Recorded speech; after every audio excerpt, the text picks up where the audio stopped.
Olá, meus queridos, Shalom e uma boa tarde a todos vocês.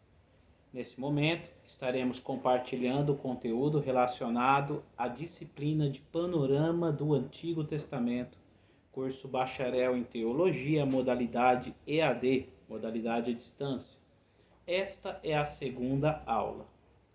Queridos, nessa segunda aula eu quero discutir com vocês a chamada construção teológica veterotestamentária pós-exílica. A construção teológica veterotestamentária pós-exílica. Quando falamos de pós-exílio, esse pós-exílio geralmente está relacionado à saída dos judeus da Babilônia pela permissão do decreto do rei da Pérsia Ciro e a ida dos mesmos até a sua terra natal, Jerusalém. Estes pelos quais andam da Babilônia até Jerusalém serão chamados de repatriados judaítas. Repatriados judaítas, os quais chegarão nas localidades de Judá, de Jerusalém, e trabalharão segundo as narrativas de Esdras e Neemias para a reconstrução do templo e da cidade. A questão cronológica relacionada a Esdras e Neemias é muito complexo. Embora o livro de Esdras aparece primeiro e depois o de Neemias, há quem questione essa sequência numa perspectiva cronológica. De fato, essa teologia pós-exílica, ela traz fatores diferentes. Possivelmente, um desses fatores é a intenção de se construir teologia cosmogônica e antropogônica no pós-exílio, visto que esse tema não é um tema da teologia pré-exílica. Os profetas pré-exílicos, messiânicos, sulistas e nortistas não estão preocupados se Deus ele cria os céus e a terra ou se ele cria o ser humano. Parece que essa preocupação de estabelecer um Deus criador em Israel é uma teologia que sofreu influência do momento que os judeus estiveram exilados na Babilônia, visto que lá na Babilônia o deus Marduk foi aclamado como Deus criador dos céus e da terra, e agora os judeus, repatriados judaítas em Jerusalém, estavam trabalhando na reconstrução de uma teologia onde pudesse substituir o Marduk com o título de criador e colocar Gênesis 1:1, Bereshit bara Elohim, Elohim como Deus criador dos céus e da terra, e também Elohim como Deus criador do ser humano, ou Yahvé como aquele que faz um boneco de barro e sopra uma nefesh vivente. O que eu quero dizer é que o pós-exílio nos traz uma nova perspectiva teológica, e isso é muito importante, pois no exílio há sofrimento e também há esperança. No pós-exílio há uma tentativa de se construir uma teologia agora de restituição, de restabelecimento, de reedificação, aonde os profetas tinham o objetivo de encorajar a comunidade judaíta repatriada para que a mesma pudesse ter estímulo e encorajamento para reconstruir a cidade e o templo. Nisso, nós podemos ver nas literaturas do Trito Isaías. Quando eu falo Trito Isaías, eu acredito que é um termo que vocês devem agora anotar no caderno, visto que o mundo acadêmico da teologia do Antigo Testamento trabalha de forma muito precisa, sendo o livro do profeta Isaías, contendo 63 capítulos, dividido em 3 partes e denotando 3 épocas diferentes. Do capítulo 1 ao capítulo 39, teríamos o profeta filho de Amós, aquele que atua na época de Uzias, Jotão, Acás e Ezequias, e que inicia o seu trabalho profético entre o ano 740 a.C. No entanto, quando chega do capítulo 40 ao capítulo 55, nós teríamos o discípulo desse profeta, atuando no cativeiro babilônico. Esse discípulo é chamado de Deutero Isaías, direciona oráculos de salvação e de encorajamento à comunidade judaica exilada na Babilônia. E por fim, de Isaías 56 a Isaías 66, teríamos o chamado Trito Isaías. Pode ter sido discípulo do Deutero Isaías, o qual, ao chegar em Jerusalém, ele direciona profecias de restauração, de encorajamento à comunidade judaíta repatriada, a fim de que esses pudessem se sentir motivados para para se sentirem reencorajados para reedificar a cidade. É muito interessante que, indo por essa linha, teríamos então o profeta trito-isaiânico como alguém contemporâneo, propriamente, a Ageu, Zacarias e Malaquias posteriormente. Quando olhamos a profecia do profeta Ageu, notifica-se que ele está no período pós-exílico, e nesse período pós-exílico ele direciona palavras de encorajamento a fim de fazer os repatriados judaítas reconstruírem a cidade de Jerusalém, iniciando pela questão religiosa, o templo. Tudo isso é muito interessante. Teríamos profecias trito-isaiânicas a fim de encorajar a comunidade judaíta repatriada. Teríamos o profeta Ageu pedindo para que o povo se encoraje para reedificar o templo. Posteriormente, teríamos Zacarias também direcionando seus oráculos através das suas visões de restauração da cidade.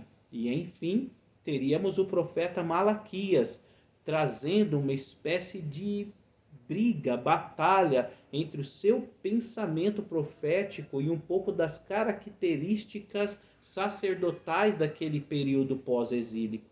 Os sacerdotes no livro de Malaquias, que não fala só de dízimo, né? O pessoal quando pensa em Malaquias já pensa em dízimo, mas o livro de Malaquias ele também fala sobre o pensamento dos sacerdotes a respeito, né? Do divórcio, né? Para os sacerdotes, os repatriados judaítas eles fizeram corretos em deixar ali as suas mulheres estrangeiras que eles constituíram família na Babilônia e regressar para Jerusalém sem as suas mulheres estrangeiras. O profeta Malaquias acha isso totalmente errado. E no livro de Malaquias ele chega a fazer um discurso exortativo dizendo que Deus aborrece o repúdio, Deus aborrece o divórcio. Então, em Malaquias é possível observar o pensamento sacerdotal querendo restabelecer as questões relacionadas até mesmo à atividade cultica e litúrgica no segundo templo, a questão do dízimo e de tudo que agora estava para ser novamente trabalhado, né? Mas, de fato, o sacerdote ele passa a ser uma figura diferente no pós-exílio. O sacerdote ele chega a ser alguém de uma importância tão grande que ele passa a ser uma figura messiânica. Os judeus repatriados judaítas eles tinham a crença de um Messias advindo da casa davídica e com características monárquicas. No entanto, no pós-exílio não existe mais monarquia, nem sulista nem nortista. Estamos falando da dominação persa sobre os repatriados judaítas. Segundo o livro de Neemias, Neemias passa a ser um regente sobre o domínio dos persas e que estava sob total subjugação dos persas também.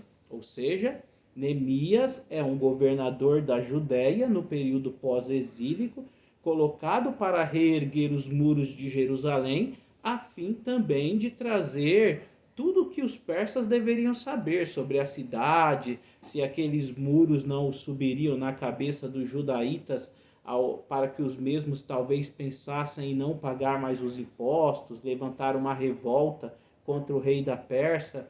Então Neemias tem um abacaxi muito grande ali e ele teria que ser cabeça e não encorajar o povo a achar que aqueles muros poderiam protegê-los da ferocidade do Império Persa, né? Neemias está vivendo na época do rei Artaxerxes. O Império Persa já estava flagelado, porque o pai do Artaxerxes, o Xerxes, já tinha falecido, e o grande monarca persa, o Dario I, também já tinha falecido. Então a Pérsia, ela ficou mais fraca, mas ela ainda era uma grande potência. Na época de Neemias não existia um império maior do que o Império da Pérsia. Babilônia já tinha perdido sua supremacia, a Assíria já tinha perdido sua supremacia, o Egito já tinha perdido sua supremacia, a Pérsia ainda era grande potência mundial. Pensar em persas e pensar em repatriados judaítas, temos que também lembrar de que muitos judeus não regressaram para a Babilônia. Muitos judeus tinham constituído família na Pérsia e ficaram na Pérsia. A religião persa dominante, chamada de zoroatrismo, tinha uma característica muito forte relacionada a dualismo. Escuro, trevas, dia, bondade, maldade, bem, mal. E parece que esse dialogismo, esse dualismo da religião zoroástrica da Pérsia contribui também em algumas literaturas pós-exílicas. De fato, o livro de Jó é considerado um livro pós-exílico. Por mais que alguns teólogos tradicionais tentem colocar o livro de Jó e colocar Jó como personagem histórico que viveu na época de Abraão, é um equívoco, visto que o livro de Jó faz menção de caldeus, e os caldeus são um povo que dominavam a localidade da Babilônia na época do pai do Nabucodonosor. O pai do Nabucodonosor, o Nabopolassar, ele foi rei da Babilônia em 626 a.C. e líder da terceira dinastia babilônica, a dinastia caldaica. Essa dinastia fica de 626 a.C., tem o seu apogeu com Nabucodonosor em 605 a.C. e só cai em 539 a.C., quando os persas assim a dominam. Mas são 70 anos de supremacia babilônica caldaica, a supremacia tendo por cabeça fundador o pai do Nabucodonosor. Seria improvável tentar colocar Jó na época de Abraão, porque as datas cronológicas não batem. Pensar em um Abraão histórico é pensar em um personagem do ano 2000 a.C. E pensar no livro de Jó pela referência dos caldeus teria que ser pelo menos no comecinho do período exílico, mais ou menos. Mas o livro de Jó tem uma resposta. Por que que o justo sofre? As características de Jó, do texto, da obra literária, muito mais se assemelham numa tentativa de dizer para os repatriados judaítas que eles estiveram na Babilônia naquele período de dificuldade porque o justo também sofre, né? Mas o Senhor mudou o cativeiro do justo Jó e agora mudou o cativeiro dos repatriados judaítas, porque estavam na cidade e estavam para contemplar os muros serem restaurados, o templo ser restaurado, o Shabat ser restaurado, a atividade cultica, litúrgica ser restaurada. Então tudo isso era algo de suma importância para a comunidade judaíta repatriada. Queridos, quando pensamos em Israel nos 3 períodos, precisamos tentar detectar quais tipos de teologia o determinado profeta ele está trabalhando. Estou falando de um profeta do período pré-exílico. A teologia dele é uma teologia nortista, sulista. Ele é profeta no reino do norte antes de ser destruído pelos assírios. Ele é profeta no reino do sul antes de ser destruído pelos babilônicos. Estou falando de um profeta exílico. Estou falando de Ezequiel, que ficou com a comunidade judaica próximo ao rio Quedar. Estou falando de Daniel, a qual as narrativas dizem que ele é um representante de Javé lá no palácio de Nabucodonosor. Estou falando de Jeremias, que ficou com os remanescentes de Jerusalém. Estou falando do profeta Deutero-Isaiânico, que é um profeta que também fica com a comunidade judaica exilada na Babilônia, talvez próximo de Ezequiel. Então todas essas coisas são importantes, né? Quando pensamos na teologia pós-exílica, essa teologia ela terá memória do sofrimento do povo na Babilônia, essa teologia terá memória da destruição propriamente da cidade. Eu te convido a abrir agora o Salmo de número 79. O título falará de um salmo de Asaf, o verso 1 falará da destruição da cidade. Aqui nós já temos algo interessante a ressaltar e a destacar. Os cabeçalhos dos salmos, isso nós veremos em uma outra matéria, não tem muito a ver com a autoria do salmo, ok? Se vocês olharem Salmo 79, pegue a sua Bíblia e confira. O cabeçalho diz, Salmo de Asaf. Só que o verso 1 está falando sobre a destruição da cidade. E aí, cronologicamente, não bate, pois Asaf é um personagem do ano 1000 a.C., na época de Davi, e a destruição do templo se deu no ano 586 a.C., por Nabucodonosor e o chefe da guarda Nebuzaradã e os babilônicos. Então, a questão cronológica não bate. Né? Aí nós precisamos, claro, do hebraico. O termo em hebraico para o cabeçalho está Mizmor le Asaf, salmo para Asaf, e não de Asaf. Ou seja, o salmista ele faz uma menção de Asaf, em homenagem a Asaf, e não que o salmo é da autoria de Asaf. Aqui é um ponto importante a se destacar. Agora, esse salmo ele é exílico ou pós-exílico? Possivelmente pós-exílico, porque ele faz memória à destruição do templo e de todo o sofrimento. Logo, nós temos um salmo, uma música cantada nos cultos de Jerusalém, do segundo templo, só que é uma música que tem um Javé, claro, que reestabelece tudo, mas que também traz lembranças difíceis, porque retratou um período difícil de Israel, um período que Israel teve a sua pátria saqueada e o seu templo arrasado e destruído. Então, memórias da teologia pós-exílica nós podemos encontrar nos salmos pós-exílicos, nós podemos encontrar nas profecias pós-exílicas, e em algum momento teremos salmos pós-exílicos precatórios, onde o autor ele pedirá que Javé derrube o inimigo, faça subjugar o inimigo, ou seja, nós teremos propriamente o profeta pedindo para Javé ele se vingar devido aos males que os inimigos, que os conquistadores de Israel efetuaram sobre os judeus exilados.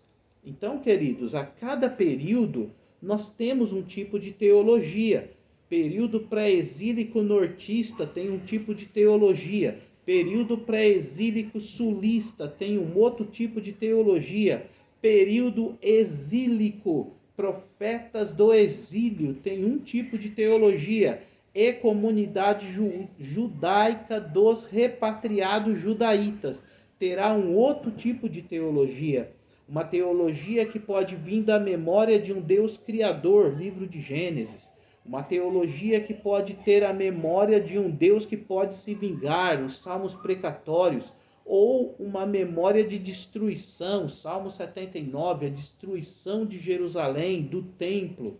Uma teologia de restauração, Trito Isaías, a todo momento falando da restauração da cidade, né? Então, é muito importante tentar, a partir do livro, detectar quais são as linguagens, qual gênero literário da determinada profecia ou da determinada mensagem por trás da teologia pós-exílica. do salmo pós-exílico, do dito profético pós-exílico ou da narrativa construída pós-exílica, como o livro de Jó e outros, né? Então, é uma análise, né? Então, um panorama, uma tentativa de se detectar as características teológicas por intermédio da linguagem da determinada literatura, tentando identificar se essa literatura é pré-exílica, é exílica, é pós-exílica e quais são os traços característicos principais das profecias ou dos ditos ou das literaturas exílicas, pré-exílicas e pós-exílicas. Aí começamos a entender melhor e começamos a provocar e a perguntar e fazer algumas análises que nos levarão a melhores conclusões lá na frente, na hora de fazermos uma hermenêutica correta e acertada do nosso determinado texto. Ficamos por aqui. Até a próxima aula. Que o Eterno vos abençoe. Shalom. Que Cristo vos agracie. Até a próxima.